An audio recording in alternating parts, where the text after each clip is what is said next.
Bismillahirrahmanirrahim. Assalamualaikum warahmatullahi wabarakatuh. Kembali bersama saya Dr. Rado Yendra dan Rado Institut. Kita terus tak henti-hentinya mengisi dunia maya Indonesia dengan berbagai kegiatan Tridharma perguruan tinggi. Bedah riset artikel merupakan suatu kegiatan yang mencoba memberikan coding-coding pemrograman komputer yang baik, yang siap pakai, siap saji, dapat digunakan langsung oleh mahasiswa maupun peneliti untuk diadopsi, diaplikasikan pada data-data lain. Rado Institute akan konsisten untuk melakukan ini demi terciptanya suatu iklim penelitian yang mandiri untuk mahasiswa-mahasiswa Indonesia. Suatu riset artikel yang terbit di tahun 2025, volume 14, bulan Agustus. Bulan Agustus belum lagi sudah ada jurnalnya. Wah, luar biasa. Ditemukan lagi satu model peluang yang disebut dengan the alpha power modified Weibull geometric distribution. Kita jumpakan lagi satu model peluang yang sangat baik, merupakan modifikasi dari model-model peluang yang ada. Oke, kita coba lihat riset artikel yang menjadi rujukan bagi kita semua untuk membahas masalah ini. Kita coba lihat.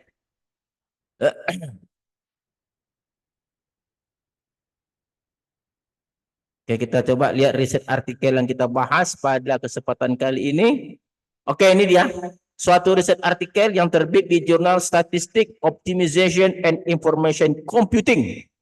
Terbit di Agustus 2025, volume 14. Wah, ini saya katakan tadi, belum bulan Agustus, udah ada jurnalnya. Wah, luar biasa. Oke, kita coba lihat. Nah, mana dia? Kok bisa hilang? Ini dia. Ada satu riset artikel yang sangat menarik yang akan kita bahas pada kesempatan kali ini adalah The Alpha Power Modified Weibull Geometric Distribution Comprehensive Mathematical Framework with Simulation, Goodness of Fit, and Information Decision Making Using Real Life Data. Dalam riset artikel ini seperti biasa kita jumpai suatu model peluang yang kita sebut dengan the alpha power modified Weibull geometric distribution seperti pada persamaan 6. Nah, ini 6.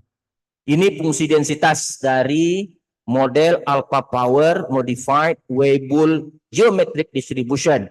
Ada 4 parameter yaitu alpha, p, gamma, dan lambda. Ada 4 parameter. Sedangkan kumulatifnya seperti pada persamaan 5. Jadi persamaan 6 adalah fungsi densitas peluang untuk APMWG. APMWG itu alpha power modified Weibull geometric distribution. Nah, menggunakan persamaan 6 dan persamaan 5, nanti kita akan mencobakan data seperti pada data yang diberikan dalam riset artikel ini. Ada data set 1. Oke, data set 1 ini dia. Data set 1 ini akan kita cobakan untuk menghasilkan parameter serta density plot dan kumulatif plot seperti yang disampaikan pada tabel 7. Ini untuk parameter alpha, ini parameter gamma, ini parameter lambda, dan ini parameter P.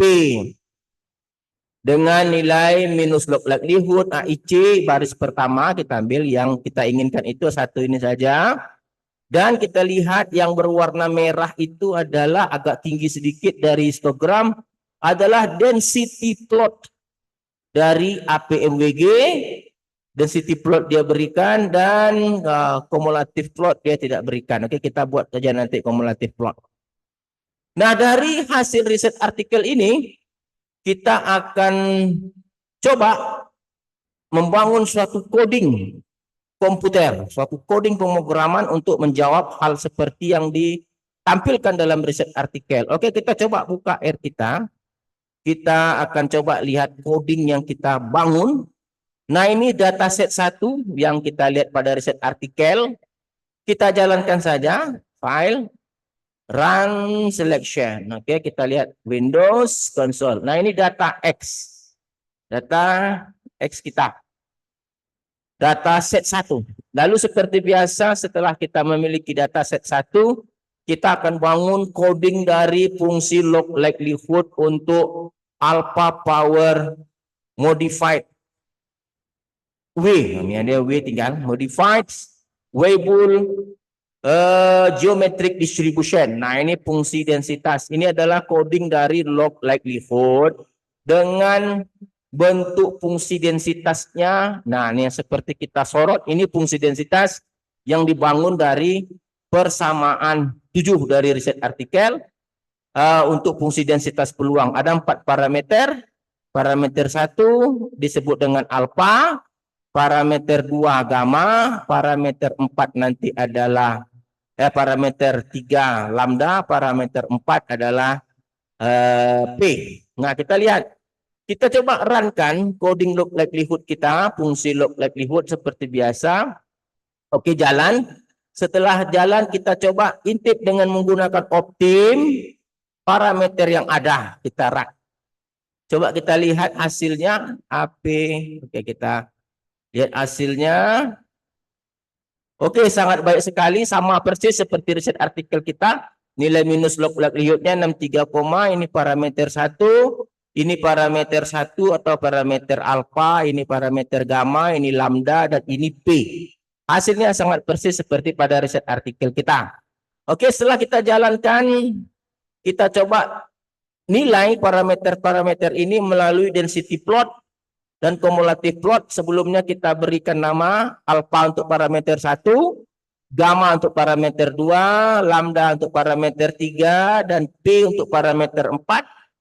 Lalu kita berikan urutan par. Untuk par 1 itu nanti disebut alfa, par 2 gamma, par 3 lambda, dan par 4 P. Lalu kita tulis fungsi densitas peluang seperti pada riset artikel. Jangan lupa mengartikan parameter 1 ini adalah lambda, parameter 4 ini adalah alfa, parameter 2 adalah gamma, dan parameter 3 nanti adalah lambda. Oke? Lalu kita tulis fungsi densitas peluang. Sebelumnya kita susun dulu urutannya. Lalu komponen-komponen untuk uji density plot dan cumulative plot. Ingat, XI untuk density plot dan XX untuk cumulative plot. Ini adalah kumulatif hampiran dengan rumus I kurang 0,5/n, di mana I itu adalah bilangan 1 sampai banyak data. Kita run. Nah, jangan lupa ini fungsi densitas. Ingat, kalau fungsi densitas kita menggunakan XI. Ini adalah kumulatif, kita menggunakan XX. Jangan lupa, kita run. Lalu kita lakukan uji density plot dengan memasangkan histogram dan fungsi densitas. Dan kumulatif plot memasangkan F hampiran dengan kumulatif model. Oke, kita runkan saja semuanya. Kita coba lihat hasilnya. Apakah baik ternyata? Nah, kita lihat ternyata hasilnya sama persis dengan riset artikel. Nah, ini lihat sendiri. Kalau riset artikel tadi ini warna merah. Kumulatif plotnya sangat cantik, mampu hampir sempurna menangkap kumulatif hampiran yang berwarna abu-abu.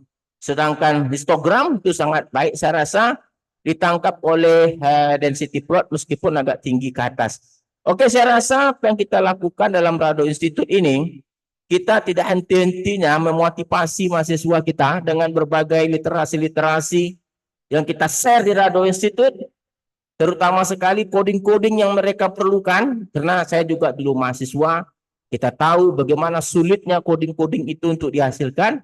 Nah, kita motivasi mereka dengan berbagai coding-coding yang siap pakai. Dengan catatan, harapan mereka akan mengembangkan sendiri dengan kemampuan mereka sendiri, dengan landasan pijakan yang telah diberikan oleh Rado Institute. Oke, saya rasa cukup kajian kita pada saat ini. Kita jumpa lagi pada sesi berikutnya. Assalamualaikum warahmatullahi wabarakatuh.